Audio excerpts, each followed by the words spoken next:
Standard 12 physics chapter 7 હવે last time ઇન્ડક્ટરને લાગુ પાડેલ એસી વોલ્ટેજવાળો પરિપથ જોયો હતો.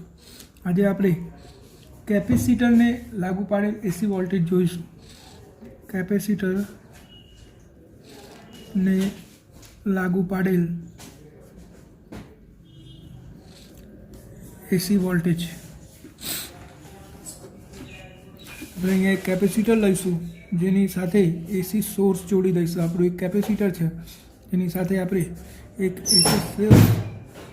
એસી સોર્સ જોડેલો છે વી.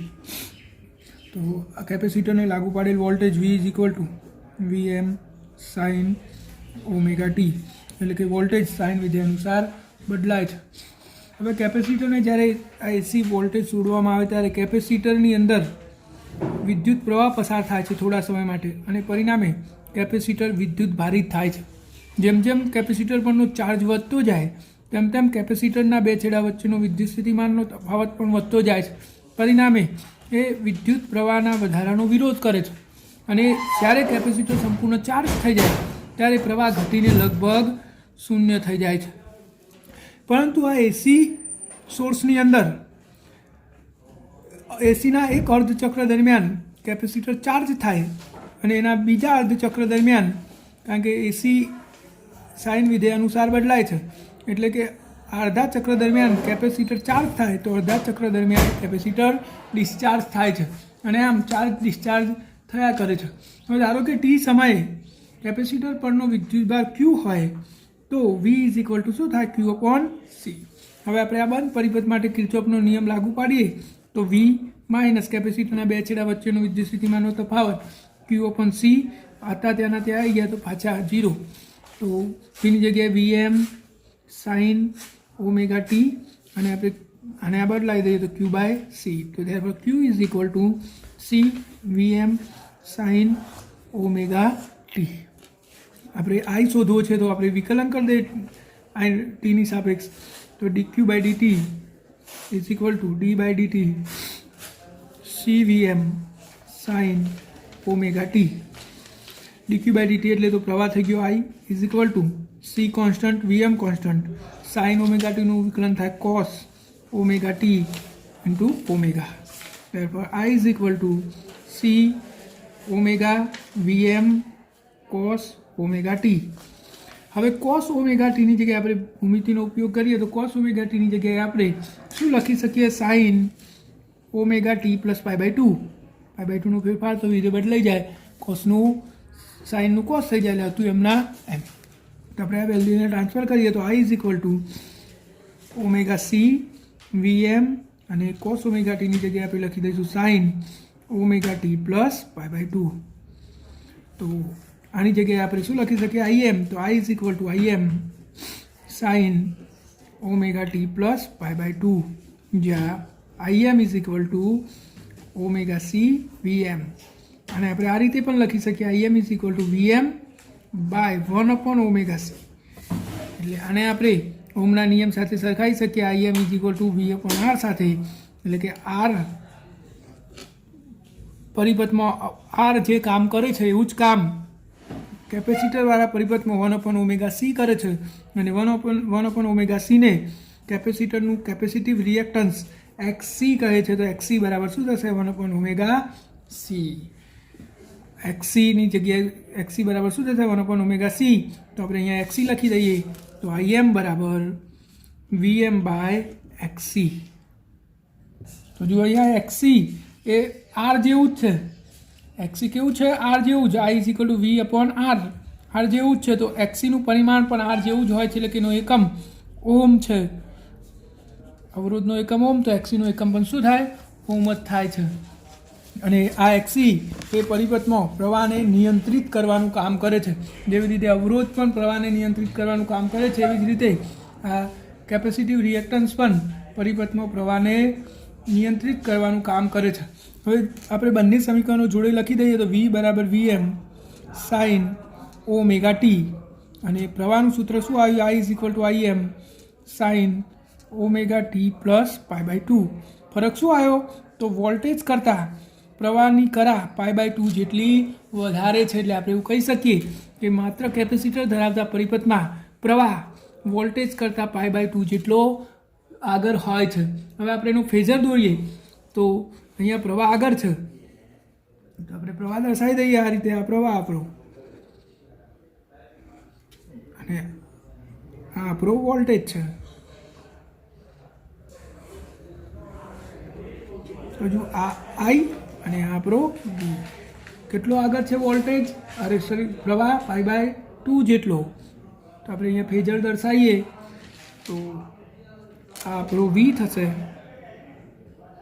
અને આ આપણો આઈ થશે. પર આ તફાવત કેટલો આવ્યો? π/2 જેટલો. તો આપણે આ સમીકરણ પરથી કહી શકીએ કે માત્ર કેપેસિટર ધરાવતા પરિપથમાં પ્રવાહ વોલ્ટેજ કરતાં π/2 જેટલો આગળ હોય છે. માત્ર ઇન્ડક્ટર ધરાવતા પરિપથમાં શું હતું? વોલ્ટેજ આગળ હતો π/2 જેટલો કરામાં. આ કેપેસિટર ધરાવતા પરિપથમાં પ્રવાહ આગળ છે કેટલો? π/2 જેટલો. તો આ તમારે યાદ રાખવાનું છે. હવે આ પરિપથ માટે પાવર, તો પાવર P બરાબર શું થાય? VI.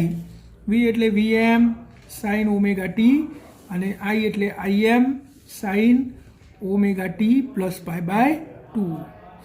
તો આપણે આવું કહી શકીએ VM IM sin omega t અને આની જગ્યાએ આપણે શું લખી શકીએ? cos omega t.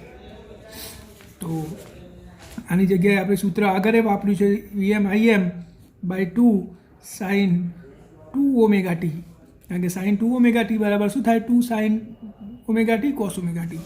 તો આ આપણો પાવર આવ્યો. હવે સરેરાશ પાવર શોધીએ આપણે, તો આપણા સૂત્ર પ્રમાણે સાઇન વિધેયનું એક આવર્તકાળ માટે સરેરાશ મૂલ્ય શું થઈ જાય છે?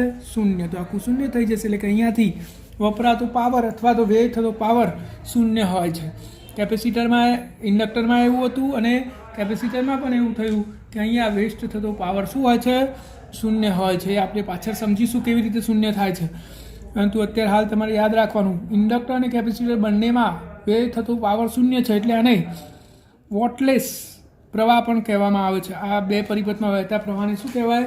વોટલેસ પ્રવાહ, કારણ કે એનો પાવર વેસ્ટ થતો નથી. તો આ માત્ર કેપેસિટર ધરાવતા પરિપથની વાત છે, અને કેપેસિટર ધરાવતા પરિપથમાં વોલ્ટેજ પ્રવાહ કરતાં કળામાં π/2 જેટલો પાછળ હોય છે. ઇન્ડક્ટરમાં શું હતું? આગળ હતો. કેપેસિટરમાં શું થયું? પાછળ થઈ ગયું. હવે આને આ એક એસીના એક ચક્ર દરમિયાન પાવર કેમ વેસ્ટ નહીં થતો એ આપણે સમજીએ તો જેવી રીતે આપણે ઇન્ડક્ટરમાં સમજ્યા હતા એવી જ રીતે આપણે આમાં પણ સમજી શકીએ છીએ. અહીંયા આપણે પહેલાં આકૃતિ દોરી દઈએ એટલે આપણને સમજવામાં પ્રોબ્લેમ ના થાય. એસીના એક આવર્તકાળ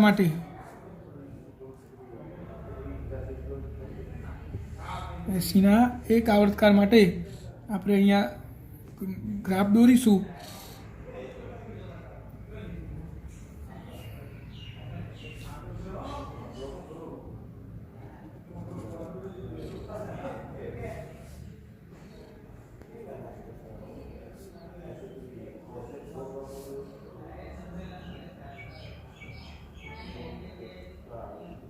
ખોટું દોરી દીધું છે.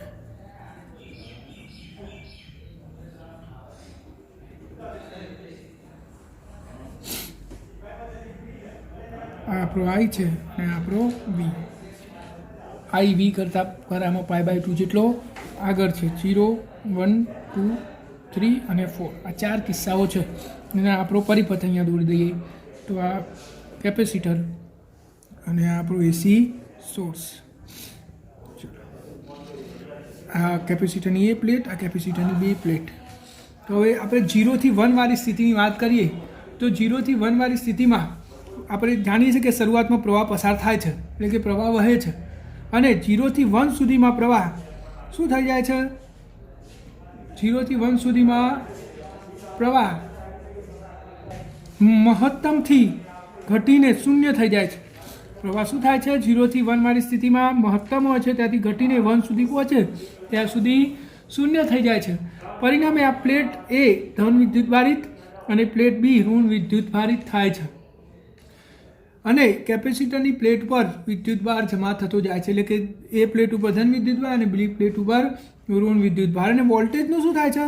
તો વિદ્યુતભાર વધવાની સાથે વોલ્ટેજ વધતો જાય, એટલે કે 0 થી 1 સુધી વોલ્ટેજ 0 થી વધીને મહત્તમ થઈ જાય છે. આ સ્થિતિમાં Q અને V બંને સમાન કરવામાં હોય છે, પરિણામે કેપેસિટર ચાર્જ થાય છે, એટલે કે આ સોર્સમાંથી એ ઉર્જા મેળવે છે, વિદ્યુત ઉર્જા અહીંયા સંગ્રહિત થાય છે. તો ચોથા ભાગના ચક્ર દરમિયાન આ કેપેસિટર સ્ત્રોતમાંથી ઉર્જાનું શોષણ કરે છે. શું થાય છે? સ્થિતિ ફરીથી જોઈ લઈએ. 0 થી 1માં પ્રવાહ પસાર થાય છે, તો ખબર જ છે આપણને પ્રવાહ કેપેસિટરમાં જશે, પરંતુ પ્રવાહ 0 થી 1 વચ્ચે પહેલાં મહત્તમ પ્રવાહ હોય, જેમ જેમ કેપેસિટર ચાર્જ થતું જાય એમ પ્રવાહ ઘટતા ઘટતા શૂન્ય થઈ જાય છે. કેપેસિટરની એ પ્લેટ ધન વિદ્યુતભારિત અને બી પ્લેટ ઋણ વિદ્યુતભારિત બનતી જાય છે. જેમ જેમ વિદ્યુતભાર વધતો જાય તેમ તેમ વોલ્ટેજ વધીને શૂન્યથી વધીને મહત્તમ થઈ જાય છે. અહીંયા વી અને ક્યુ બે સમાન કરવામાં હોય છે. અને આ ચોથા અર્ધચક્ર દરમિયાન ચતુર્થ ભાગ એક આવર્તકાળના ચતુર્થ ભાગ દરમિયાન કેપેસિટર એસી ઉર્જાનું શોષણ કરે છે. જો અહીંયા પાવર ધન છે એટલે ઉર્જાનું શોષણ થાય. પાવર કેવી રીતે ધન? તો વીએ ધન છે ને આઈએ ધન છે, એટલે પાવર પી બરાબર વીઆઈ સૂત્ર પ્રમાણે વી ધન આઈ ધન, તો પીએ ધન અને પી ધન હોવાથી એ ઉર્જાનું શું કરે છે? શોષણ કરે છે. હવે આપણે 1 થી 2 ચક્રની વાત કરીએ તો 1 થી 2 દરમિયાન આ આઈની દિશા ઉલટાઈ જાય છે. જુઓ આઈ છે ઉપર હતો, હવે એ દિશા ઉલટાઈ ગઈ અને પ્રવાહ શૂન્યથી મહત્તમ સુધી પહોંચે છે. પરિણામે આ કેપેસિટરની ધ્રુવીયતા ઉલટાઈ જાય છે અને કેપેસિટરનો બધો જ ચાર્જ સીનવાઈ જાય છે. શું થાય છે? જે ચાર્જ હતો એની પર એ પાછો સીનવાઈ જાય છે, એટલે કે આની પર ખાસો બધો ધન વિદ્યુતભાર હતો એ ઓછો થતો જશે અને છેવટે શૂન્ય થઈ જશે. તો 1 થી 2 દરમિયાન શું થયું? પ્રવાહની દિશા ઉલટાઈ ગઈ, પરિણામે કેપેસિટર પર જે ચાર્જ હતો એ છીનવાઈ જાય છે. અને ચોથા ચક્ર દરમિયાન કેપેસિટર સંપૂર્ણ ચતુર્થ ભાગ જેટલા ભાગમાં કેપેસિટરનો બધો જ વિદ્યુતભાર છીનવાઈ જાય છે. અહીંયા જુઓ, આઈ ઋણ અને વી ધન, પરિણામે પાવર ઋણ મળે છે. શું મળે છે? ઋણ. એટલે કે આ બધી ઉર્જા જે ઉર્જા પ્રાપ્તિ સ્થાનમાંથી કેપેસિટરે મેળવી હતી એ ઉર્જા પ્રાપ્તિ સ્થાનને પાછી આપી દે છે. હવે આપણે જોઈએ ચક્ર 3. તો હવે આપણે જોઈશું 2 થી 3. 2 થી 3 દરમિયાન શું થાય છે? જુઓ, 2 થી 3 દરમિયાન આપણો પ્રવાહ મહત્તમથી ઘટીને શૂન્ય થાય છે. હવે આપણો પ્રવાહ એ થી બી તરફ વહેશે. પાછો કઈ બાજુ વહેશે પ્રવાહ? એ થી બી તરફ, એટલે કે આ પ્લેટ ઋણ થઈ જશે. આપણે અહીંયા આકૃતિ દોરીએ તો આ એ પ્લેટ, આ બી પ્લેટ, આ ઋણ થઈ જશે અને આ ધન થતી જશે. તો 2 થી 3 દરમિયાન પ્રવાહ હવે એ થી બી તરફ વહેશે, એટલે કે આ બાજુ આમ પ્રવાહ વહેશે, આમ થઈને, એટલે કે કેપેસિટરની ધ્રુવીયતા ઉલટાઈ જઈ. હવે પ્લેટ બી ધન વિદ્યુતભારિત અને એ ઋણ વિદ્યુતભારિત બનશે. જો પહેલાં આ ધન હતી, આ ઋણ હતી, ચાર્જ થઈ ગયું. આ બીજા કિસ્સામાં ડિસ્ચાર્જ થઈ ગયું. હવે ત્રીજા કિસ્સામાં શું થયું? ધ્રુવીયતા ઉલટાઈ ગઈ. આ પ્લેટ ઋણ થઈ ગઈ ને આ ધન થઈ ગઈ. હવે ત્રીજા કિસ્સામાં જુઓ, આઈએ ઋણ અને વીએ ઋણ, તો પાવર ઋણ ગુણ્યા ઋણ ધન થઈ ગયો. પાવર શું થઈ જશે? ધન થઈ જશે. પરિણામે ફરીથી આ કેપેસિટર ઉર્જા પ્રાપ્તિ સ્થાનમાંથી ઉર્જા મેળવે છે, એટલે કે કેપેસિટરમાં ઉર્જા સંગ્રહિત થાય છે. કેપેસિટર ઉર્જાનું શોષણ કરે છે. અને હવે આપણે લાસ્ટ કિસ્સો જોઈએ તો જેમ જેમ સમય જશે તેમ તેમ આના પરનો ઋણ વિદ્યુતભાર વધતો જશે, આના પરનો ધન વિદ્યુતભાર વધતો જશે. અને ચોથા કિસ્સામાં આપણે જોઈએ તો 3 થી 4 દરમિયાન પ્રવાહ આઈની દિશા ઉલટાઈ જાય છે. જુઓ, હવે પ્રવાહ આઈની દિશા ઋણમાંથી ધન થઈ ગઈ અને સંગ્રહિત થયેલી વિદ્યુત ઉર્જા જે આમાં હાલ સંગ્રહિત થઈ હતી એ ઉર્જા છીનવાઈ જાય છે. અને વોલ્ટેજ પણ જુઓ, વોલ્ટેજનું શું થશે? 3 થી 4 દરમિયાન વોલ્ટેજ વધતો જાય છે. સોરી, આ પ્રવાહ છે, આ વોલ્ટેજ જુઓ 3 થી 4 દરમિયાન વોલ્ટેજ ઘટતો જાય છે અને 4 પાછે વોલ્ટેજ શું થઈ જાય છે? શૂન્ય થઈ જાય છે. હવે આઈ ધન અને વી ઋણ, તો પાવર શું થશે? ઋણ થશે પાવર. પરિણામે કેપેસિટરે મેળવેલી ઉર્જા પ્રાપ્તિ સ્થાનને પાછી મળી જાય છે. તો આખા ચક્ર દરમિયાન શું થયું? પહેલાં કેપેસિટરે ઉર્જા મેળવી, ચોથા ચતુર્થ ભાગમાં પાછી એ ઉર્જા પ્રાપ્તિ સ્થાનને આપી દીધી, પાછા એક ભાગમાં કેપેસિટરે ઉર્જા પ્રાપ્તિ સ્થાન જોડેથી ઉર્જા મેળવી અને પાછી આપી દીધી. એટલે કે એક આવર્તકાળ દરમિયાન કેપેસિટર 2 વાર ચાર્જ અને 2 વાર ડિસ્ચાર્જ થાય છે અને ઉર્જા કેપેસિટરમાંથી પ્રાપ્તિસ્થાનમાંથી કેપેસિટરમાં જયા કરે છે, એટલે કે વેસ્ટ થતો પાવર શું હોય છે? શૂન્ય હોય છે. એટલે આ પરિપથમાં વહેતા પ્રવાહને હોટલેસ પ્રવાહ તરીકે પણ ઓળખવામાં આવે છે. હવે આપણે જોઈએ ઉદાહરણ 7.3. એક બલ્બને કેપેસિટર સાથે શ્રેણીમાં જોડેલ છે. એક બલ્બ છે આપણો, અને કેપેસિટર સાથે આપણે શ્રેણીમાં જોડ્યો છે, અને અહીંયા આપણું પ્રાપ્તિસ્થાન હશે. તમારા અવલોકનનું અનુમાન કરો. જો કેપેસિટરનું કેપેસિટન્સ ઘટાડવામાં આવે તો દરેક કિસ્સામાં શું થશે? જ્યારે કેપેસિટર સાથે ડીસી સ્ત્રોત જોડેલો હોય, આ એસી એની જગ્યાએ ડીસી હોય તો શું થાય? તો ડીસી જોડેલો હોય તો કેપેસિટર શરૂઆતમાં વિદ્યુતવારિત થશે, અને કેપેસિટર સંપૂર્ણ ચાર્જ થઈ જાય ત્યારે પ્રવાહ I શૂન્ય થઈ જશે, એટલે કે બલ્બ ચાલુ થતો નથી. આ ડીસી માટે. હવે એસીમાં શું થાય? તો એસી જોડીએ ત્યારે એસી સ્ત્રોત કેપેસિટર સાથે કેપેસિટરનું કેપેસિટિવ રિએક્ટન્સ XC બરાબર 1/ωc. હવે આપણે કેપેસિટન્સ ઘટાડવાનું છે, અને કેપેસિટન્સ ઘટે તો કેપેસિટિવ રિએક્ટન્સ વધે છે. પરિણામે શું થાય? કેપેસિટીના બે છેડા વચ્ચેનો વોલ્ટેજ વધતો જાય, પરિણામે બલ્બના બે છેડા વચ્ચેનો વોલ્ટેજ ઘટતો જાય, એટલે કે બલ્બ ઓછો પ્રકાશિત થશે. એસીમાં એવું થશે. ડીસીમાં તો બલ્બ થોડો સમય પ્રકાશિત રહેશે, કેપેસિટર ચાર્જ થશે એટલે પ્રવાહ શૂન્ય થઈ જશે.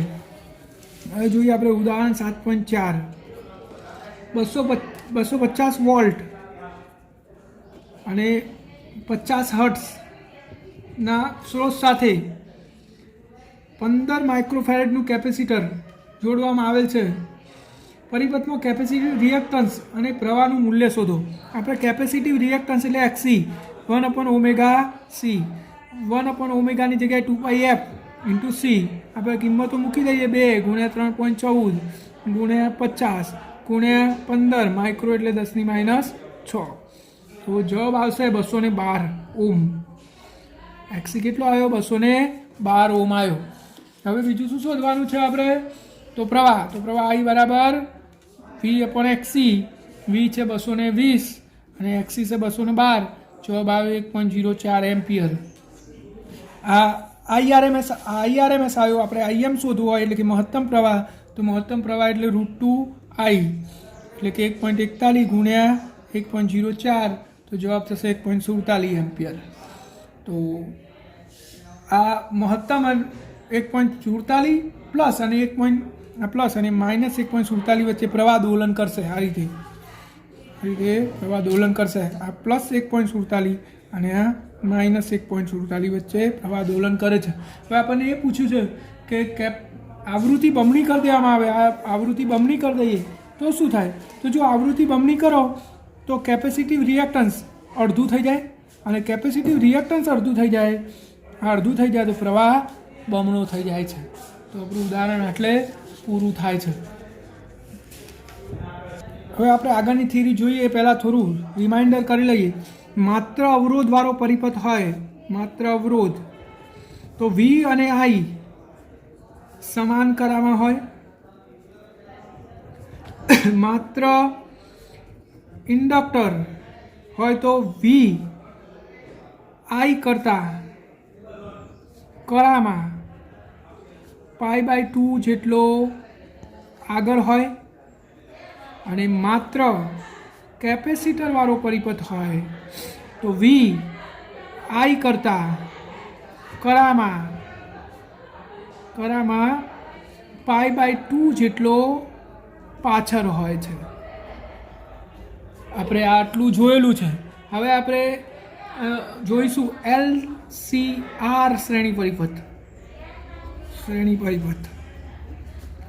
LCR એટલે કે LC અને R શ્રેણીમાં હોય તો આપણે પરિપથ દોરી દઈએ. આ આપણો R, આ આપણો C અને આ આપણો L. આ ત્રણેય શ્રેણીમાં છે એસી સ્ત્રોત સાથે. આ આપણો એસી V બરાબર VM sin ωt. આ આપણો વોલ્ટેજ છે.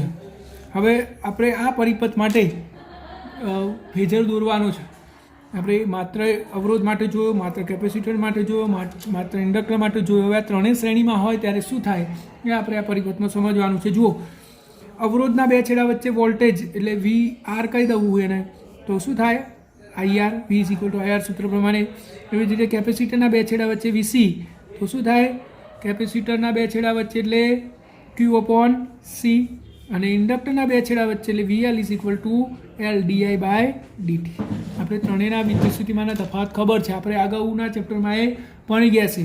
તો હવે આ પરિપથમાં આપણે કિર્ચોફનો નિયમ લાગુ પાડીએ તો V ઇઝ ઇક્વલ ટુ અવરોધના બે છેડા વચ્ચે એટલે IR પ્લસ કેપેસિટરના બે છેડા વચ્ચે એટલે Q/C પ્લસ ઇન્ડક્ટરના બે છેડા વચ્ચે એટલે LdI/dt. તો આને LCR શ્રેણી પરિપથનું વિકલ સમીકરણ પણ આપણે કહી શકીએ. V is equal to VM sin omega t is equal two IR plus Q/C plus LdI/dt. હજી આને આપણે અલગ ફોર્મેટમાં લઈ જવું હોય તો આની જગ્યાએ dQ/dt અને આની જગ્યાએ d2Q/dt² મૂકી શકીએ. તો આપણે એક વિકલ દ્વિતીય ક્રમનું વિકલ સમીકરણ પણ મેળવી શકીએ. આવી રીતે VM sin omega t plus આની જગ્યાએ dQ/dt પ્લસ Q/C L અને dI/dtની જગ્યાએ d2Q/dt² લખી શકાય. તો આ એક દ્વિતીય ક્રમનું LCR શ્રેણી પરિપથનું વિકલ સમીકરણ તૈયાર થઈ ગયું. આ દ્વિતીય ક્રમનું કહેવાય. d² અને L વડે બધી બાજુ ભાગી દઈએ અને ક્રમમાં ગોઠવી દઈએ તો d2Q/dt². બીજું બધું આપણે આ મૂકીએ તો R તો હતો જ, L વડે ભાગ્યું R/L dQ/dt plus Q/LC is equal two VM/L sin omega t. આવું સમીકરણ થાય અને આપણે LCR શ્રેણી પરિપથ માટે દ્વિતીય ક્રમનું વિકલ સમીકરણ કહી શકીએ છીએ. તો આપણે હવે આ LCR શ્રેણી પરિપથ માટે ઉકેલ મેળવવાનો છે ને આપણે ફ્રેઝરની રીતે આપણે આ ઉકેલ મેળવી શકીએ છીએ.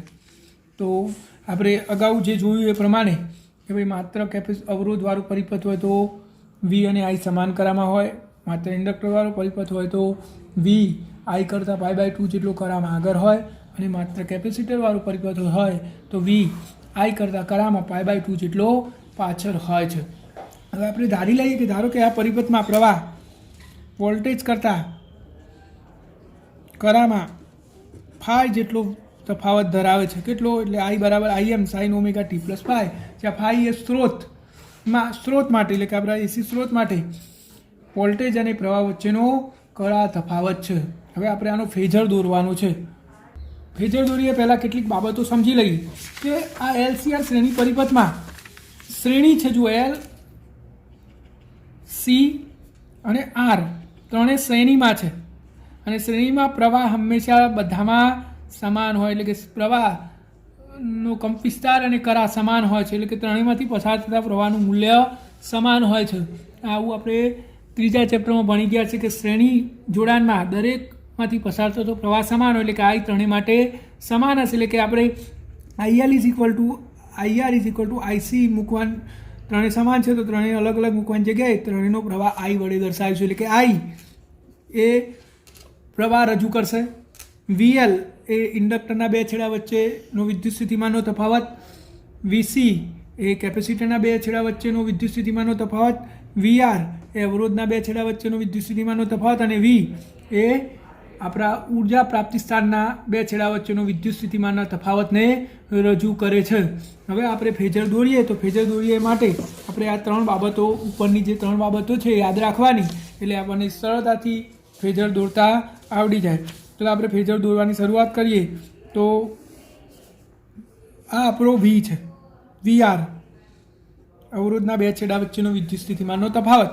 હવે અવરોધના બે છેડા વચ્ચેનો વિદ્યુત સ્થિતિમાનનો તફાવત VR અહીંયા છે તો પ્રવાહ ક્યાં હોય? અવરોધ ધરાવતા કેપેસિટર અવરોધ ધરાવતા પરિપથમાં V અને I બે સમાન કરામાં એટલે I અહીંયા જ હોય. બરાબર સમજી લો. અવરોધવાળા પરિપથમાં વોલ્ટેજ અહીંયા છે તો પ્રવાહ અહીંયા જ હોય કારણ કે બંને વચ્ચે કરા તફાવત શું હોય છે? શૂન્ય. તો VR અહીંયા તો I પણ અહીંયા. આટલી ખબર પડી ગઈ. હવે આપણે ઇન્ડક્ટરની વાત કરીએ તો માત્ર ઇન્ડક્ટર ધરાવતો પરિપથ હોય તો એ પ્રવાહ વોલ્ટેજ કરતાં π/2 જેટલો પાછળ હોય છે. એટલે કે મારે ઇન્ડક્ટરનો વોલ્ટેજ દર્શાવવો હોય તો આ પ્રવાહ કરતાં π/2 જેટલો વોલ્ટેજ કરતાં π/2 જેટલો પાછળ રહેવો જોઈએ પ્રવાહ. એટલે કે આ આપણો VR છે, VL કરતાં પ્રવાહ π/2 જેટલો પાછળ થઈ ગયો. આ ઇન્ડક્ટર માટે આ ઇન્ડક્ટરનો વોલ્ટેજ એ ઇન્ડક્ટરના પ્રવાહ કરતાં π/2 જેટલો આગળ હોય છે. હવે કેપેસિટરનો વોલ્ટેજ દર્શાવશો તો કેપેસિટરનો વોલ્ટેજ પ્રવાહ કરતાં π/2 જેટલો પાછળ હોય એટલે કે આ પ્રવાહ તો એના કરતાં π/2 જેટલો પાછળ કરો તો આ શું થશે, આપણો VC થશે. તો આ ફેઝર તૈયાર થઈ ગયો આપણો, આ ωt+ϕ આરો તફાવત. તો જુઓ આ VL એટલે કે ઇન્ડક્ટરના બે છેડા વચ્ચેનો વોલ્ટેજ પ્રવાહ કરતાં π/2 જેટલો આગળ હોય છે અને કેપેસિટરનો વોલ્ટેજ એટલે કે VC એ પ્રવાહ કરતાં π/2 જેટલો પાછળ હોય છે. તો પાછળ દર્શાવી દીધો. અને આ VR અને આ તો સમાન કરામાં હોય એટલે આપણે એક જ જગ્યાએ દર્શાવેલા છે. તો ફેઝર ખૂબ જ સરળ છે. હવે જુઓ VL અને VC આ બંને એક જ દિશામાં વિરુદ્ધ, એક જ ડાયમેન્શનમાં વિરુદ્ધ દિશામાં છે. તો આપણે આ બંનેનો સદિશ સરવાળો કરવો પડે. એ જ સરવાળો કરીએ પહેલાં આપણે બધાના વેલ્યુ લખી દઈએ. તો VRM એટલે કે અવરોધના બે છેડા વચ્ચેનો વોલ્ટેજ કેટલો થાય, IMR. એવી રીતે VLM, તો VLM એટલે કે ઇન્ડક્ટરના બે છેડા વચ્ચેનો વિદ્યુત સ્થિતિમાનનો તફાવત શું થાય, IMXL. અને VCM એટલે IMXC. આ XL એ ઇન્ડક્ટરનું ઇન્ડક્ટિવ રિએક્ટન્સ છે અને XC એ કેપેસિટરનું કેપેસિટિવ રિએક્ટન્સ છે. તો આપણે ત્રણેયને દર્શાવી દીધું. હવે આપણે શું જોયું કે VL અને VC પરસ્પર વિરુદ્ધ દિશામાં છે. તો આનું આપણે સદિશ સ્વરૂપ દર્શાવવું હોય, માન લો કે આ શ્રેણીમાં તો બધાનો સરવાળો થાય તો વિદ્યુત સ્થિતિમાન V બરાબર VL plus VC plus VR આવું આપણે સદિશ સ્વરૂપે લખી શકીએ. પરંતુ મૂલ્ય સ્વરૂપે આપણે લખવું હોય તો આપણે શું કરી શકીએ, તો VCમાંથી VL બાદ થાય, મૂલ્ય સ્વરૂપે દર્શાવવું હોય તો એની જગ્યાએ VL પ્લસ VC સદિશ સ્વરૂપે છે અને આપણે મૂલ્ય તરીકે દર્શાવવું હોય તો VCM માઇનસ VLM લખવું પડે. આ મૂલ્ય સ્વરૂપે દર્શાવ્યું મેં, આ સદિશ સ્વરૂપે છે. બંને વિરુદ્ધ દિશામાં છે એટલે એક મોટામાંથી નાનું બાદ અહીંયા આપણે XC ગ્રેટર દેન XL લીધેલું છે એટલે કે XC મોટો છે XL કરતાં. તો આવું થશે, જો XC લેસ દેન XL હોય તો VLM માઇનસ VCM લખી શકાય. હવે આપણે આનો પરિણામી ફેઝર દોરીએ તો જુઓ આ આપણો V, આ બાજુ VL છે, આ બાજુ VC છે. તો આ VCમાંથી VL બે વિરુદ્ધ દિશામાં છે, બાદ થાય તો આટલું વધ્યું માન લો કે, એટલે કે આપણું શું થયું, VCM માઇનસ VLM આટલે સુધી આવ્યું. આ મૂલ્ય આખા VCમાંથી આટલું VL બાદ કરી દીધું તો આટલું વધ્યું. તો હવે આપણે આનો પરિણામી ફેઝર દોરીએ તો શું થાય, આપણું VR છે માન લો કે, તો હવે શું થશે, આ એટલું જ થશે, આ બે સરખું મૂલ્યનું થાય ને, આટલું છે એટલું આટલું થાય એટલે કે VCM માઇનસ VLM મૂલ્યના સ્વરૂપમાં. તો આ રીતે આપણે પરિણામી ફેઝર દોરી શકીએ છીએ. તો હવે પાયથાગોરસનો પ્રમેય લાગુ પાડીએ તો બે બાજુઓના વર્ગનો સરવાળો એ કરંટના વર્ગ જેટલો થાય એટલે કે VMનો વર્ગ બરાબર VRMનો વર્ગ વત્તા પેલા બંનેના મૂલ્યનો એટલે કે VCM માઇનસ VLMનો વર્ગ આવું થશે. હવે આપણે મૂલ્યો ટ્રાન્સફર કરી દઈએ તો VRMનું મૂલ્ય શું હતું, IMR IMનો સ્ક્વેર R સ્ક્વેર પ્લસ આર્ગ્યુ શું હતું, IMXCનો માઇનસ IMXL અને એનો વર્ગ. તો આમાંથી IMનો વર્ગ કોમન કાઢી લઈએ તો IMનો વર્ગ કોમન, તો કૌંસમાં શું વધશે, R square plus XC minus XL અને એનો વર્ગ. તો આપણે IMને સૂત્ર કરતાં બનાવી દઈએ તો IMનો વર્ગ બરાબર VMનો વર્ગ ભાગ્યા R square plus XC minus XL નો વર્ગ અને વર્ગમૂળ કાઢી દઈએ તો VM બાય વર્ગમૂળમાં R square plus XL minus XCનો વર્ગ, XC માઇનસ XLનો વર્ગ. આ આપણો પ્રવાહ આવી ગયો. શું આવી ગયું, પ્રવાહ આવી ગયો. આના બરાબર આપણે Z કહી શકીએ, જેને ઇમ્પિડન્સ કહે છે. તો Z બરાબર R square plus XC minus XLનો વર્ગ. આને પણ I = V/R સાથે સરખાવો તો જે કામ R કરે છે એવું જ LCR શ્રેણી પરિપથમાં આ ઇમ્પિડન્સ કામ કરે છે. એટલે કે આ ઇમ્પિડન્સનો એ એકમ શું થશે, ઓમ જ થશે. અને R બરાબર Z બરાબર શું થયું, વર્ગમૂળમાં R square plus XL minus XC minus XLનો વર્ગ. Therefore IM is equal to VM by Z. ત્યાં Z શું છે? ઇમ્પિડન્સ. ઇમ્પિડન્સ બરાબર શું થાય? વર્ગમૂળ R² પ્લસ XC માઇનસ XLનો વર્ગ. અહીંયા કન્ડિશન શું છે? XC ગ્રેટર દેન XL છે. જો XC લેસ દેન XL હોય તો XL માઇનસ XCનો વર્ગ કરવો પડે. તો આ રીતે આપણે પ્રવાહનું સૂત્ર મેળવી શકીએ. હવે આપણે કળા તફાવત પણ શોધી કાઢીએ. તો કળા તફાવત શોધવા માટે આપણે ફરીથી ફેઝર દર્શાવીએ જેથી કરીને આપણે સરળતાથી કળા તફાવત શોધી શકીએ. ચલો આ આપણો ઇમ્પિડન્સ Z છે અને આ આપણો અવરોધ R. તો આ પેલો તફાવત આવ્યો XC માઇનસ XL. આ આપણો કળા તફાવત ફાઈ. અહીંયા તમે tan phi લો તો tan phi બરાબર શું થશે? સામેની બાજુ ભાગ્યા પાછળની બાજુ એટલે કે XC minus XL upon R. અથવા તો તમે આપણને આગળના ફેઝરમાં પણ તમે જોઈ શકો છો. આપણો આગળનો ફેઝર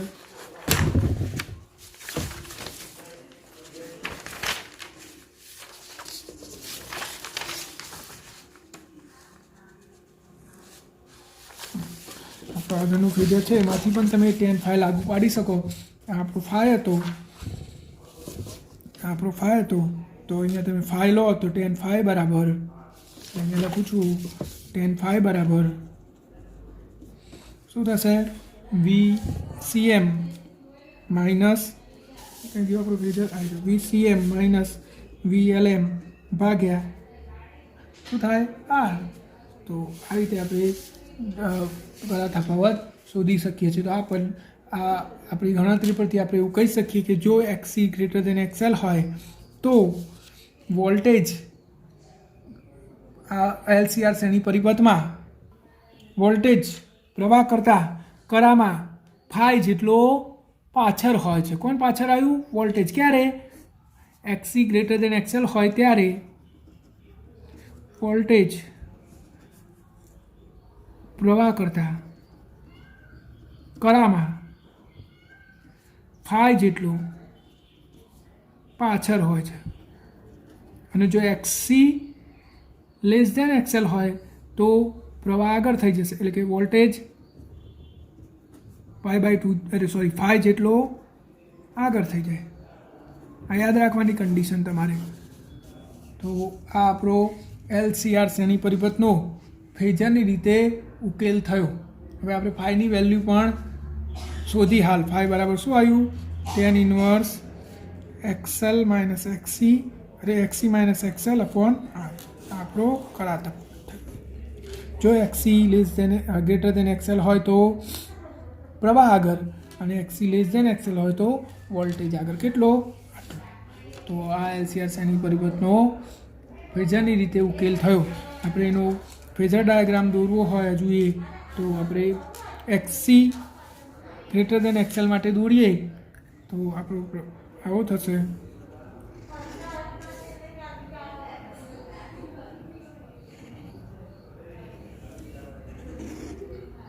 આ આપણો V અને આ આપણો I. અહીંયા આપણે આવું પણ કરી શકીએ. આ V અને આ I. કેટલો કળા તફાવત? phi જેટલો. અને આ વચ્ચે આ XC ગ્રેટર દેન XL માટે છે. જો XC લેસ દેન XL હોય તો અહીંયા V આવશે અને અહીંયા I આવશે. કાં તો તમે અહીંયા V દર્શાવો તો પછી I અહીંયા આવશે. તો આ આપણો LCR શ્રેણી પરિપથનો ફેઝરની રીતે ઉકેલ છે. આનો વૈશ્વિક ઉકેલ આપણા સિલેબસમાંથી કેન્સલ કરેલો છે એટલે આપણે ચલાવવાનો નથી. એની કોઈ જરૂર નથી.